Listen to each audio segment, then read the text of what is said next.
I'm at a stage in my career which is just retired from DMH not long ago, and I think I can now look back at the arc of my career and look at how my practice changed over time. So I did my residency at USC, at LAC+USC Medical Center, and that was the public sector writ large. I wanted to be able to deliver hopefully good quality care to people without regard for ability to pay.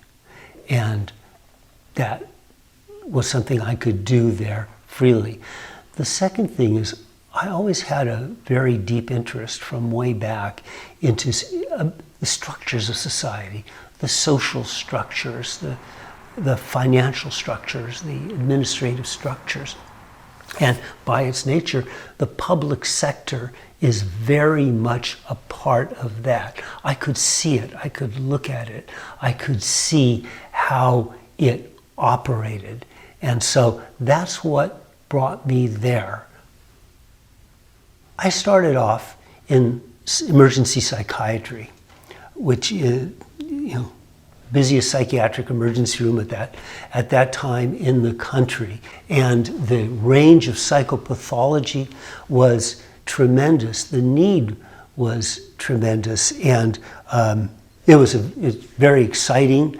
You could work and see very quickly what the results of what you did were, for good or bad.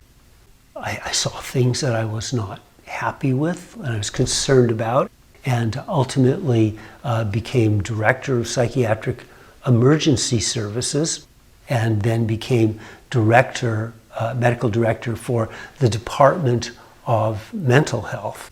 And important part of, I think, the work that I did was to ensure that we have standards and measures for clinical quality throughout our system.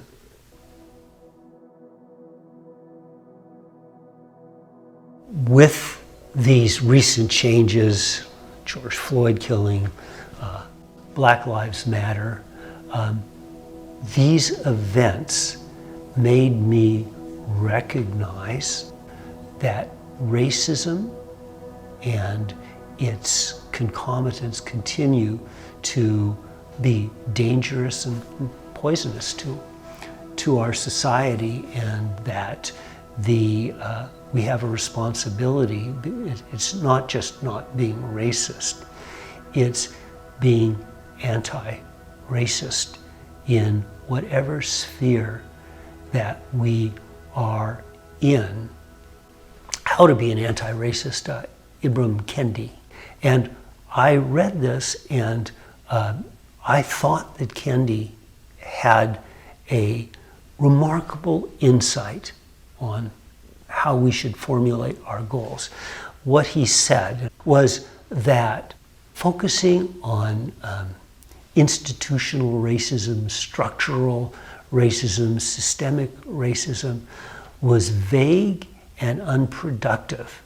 What I would say was tilting at windmills, that these were just abstractions, and that the real issue was not racist institutions, but the things that underlie them, which of course which he said, and it just fits right in with me, are policies, laws, regulations, the force of government, and that the real way that we can bring change is by identifying policies that are racist, that create social injustice or inequity, and to correct those.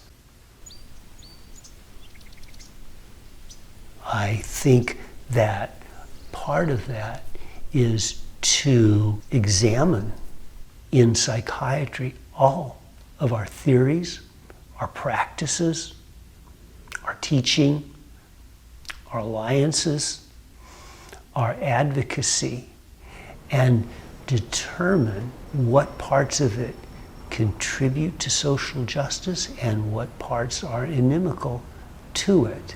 and begin to take steps to modify that. Especially in a few key areas, and the ones that come to mind are managed care, scope of practice, and reimbursement. We should be sure that we exhaustively look at the way that any of these positions in these areas will impact social justice, will impact the decrease in racism or hate, that will improve access to underserved populations. We have to be concerned. We have to provide conditions that ensure that everybody can lead a life that has quality and meaning.